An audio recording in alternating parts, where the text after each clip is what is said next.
બધા જ પૂજનીય સંતગણ, ગુજરાત રાજ્યના લોકપ્રિય મુખ્યમંત્રી શ્રીમાન ભૂપેન્દ્રભાઈ પટેલ,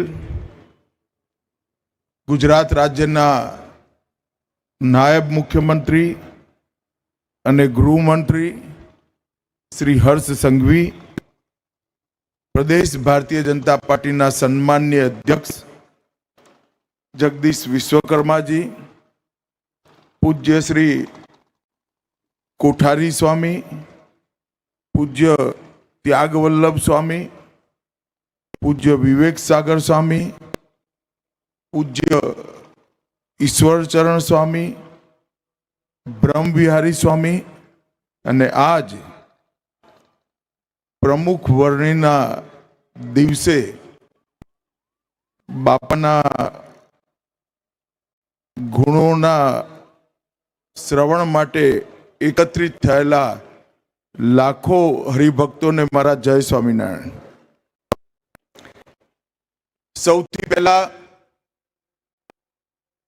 હું પૂજનીય પ્રમુખ સ્વામી મહારાજના પૂરા જીવન કાર્યને અને એમની સ્મૃતિને,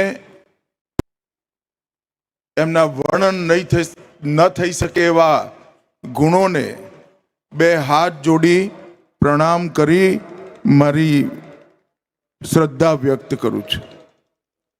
મિત્રો, બાપ સંસ્થા દ્વારા આયોજિત પ્રમુખ વર્ણી અમૃત મહોત્સવ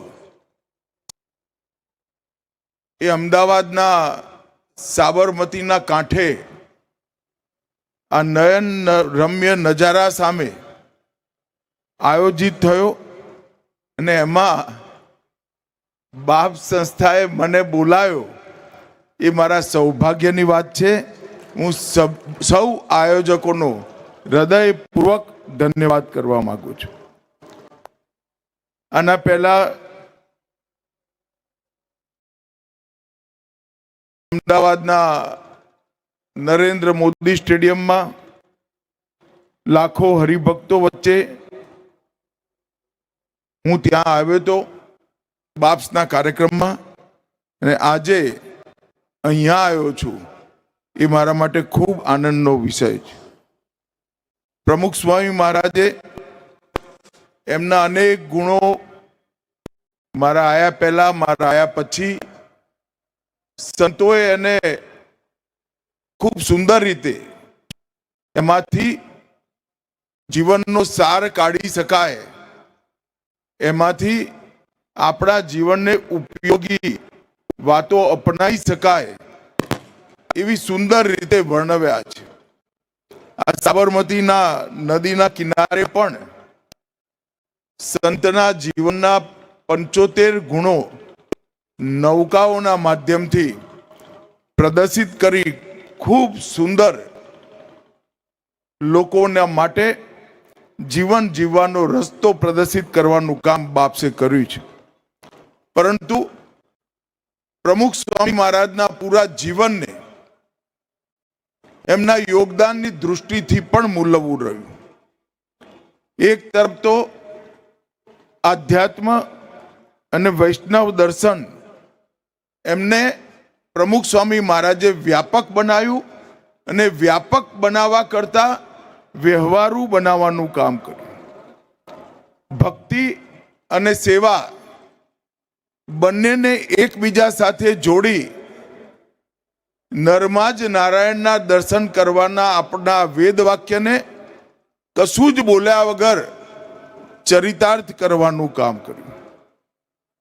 જીવનનું કર્મ અને કરુણાના માધ્યમથી બીજા જીવનનો ઉદ્ધાર કરવાની આપણી વર્ષો જૂની ઋષિ સંસ્કૃતિને પ્રમુખ સ્વામી મહારાજે પુનર્જીવિત કરી।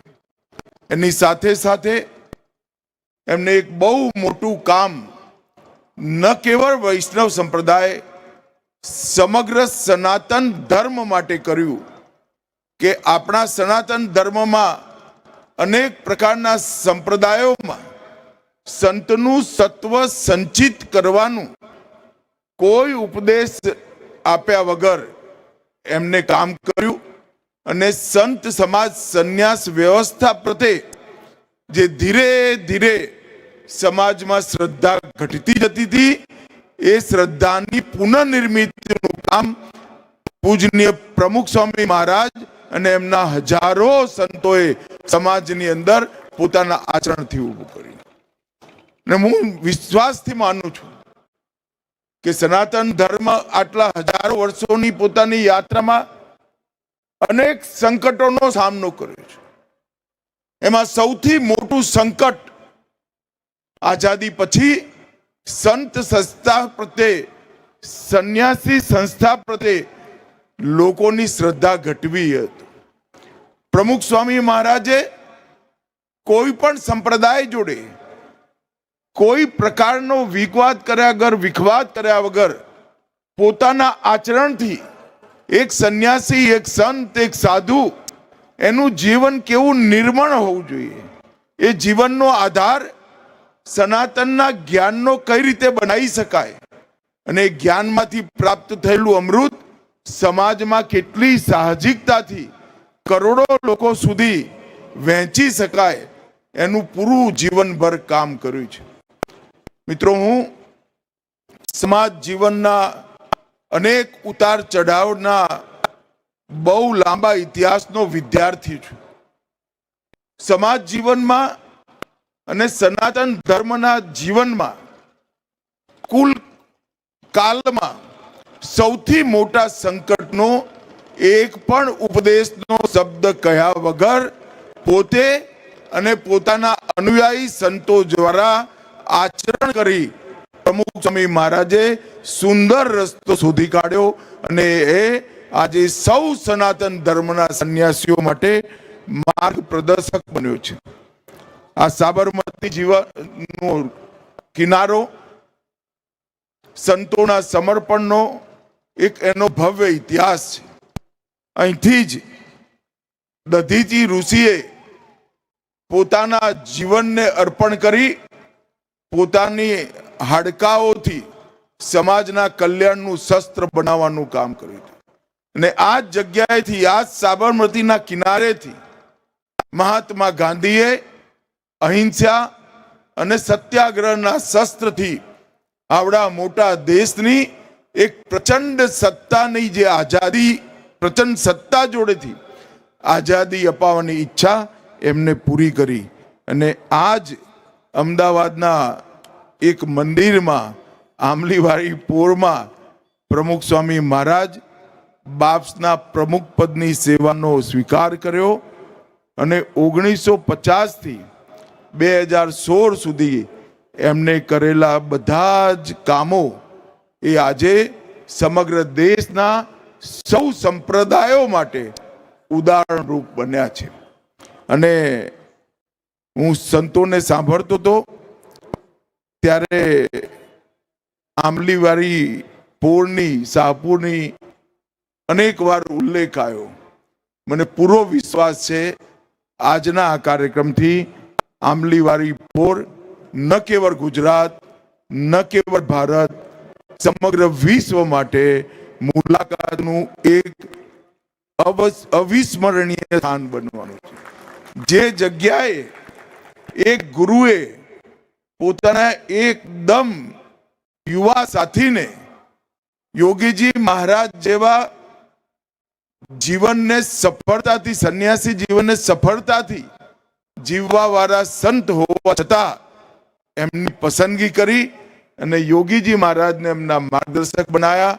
એ ગુણોની પરીક્ષા કરવા વાળા ગુરુ અને ગુરુએ પોતાની જે પસંદગી કરી એના માટે કોઈ પ્રકારના અભિમાન વગર પૂરું જીવન સંપ્રદાયની સેવામાં, ધર્મની સેવામાં અને વિશ્વના કલ્યાણ માટે સમર્પિત કરવા પ્રમુખ સ્વામી મહારાજ જ્યાં પ્રમુખ બન્યા, એ સ્થાન નિશ્ચિત રૂપે વિશ્વના સનાતન ધર્મના સૌ અનુયાયીઓ માટે એક તીર્થ સ્થાન બની રહેશે એનો મને વિશ્વાસ છે.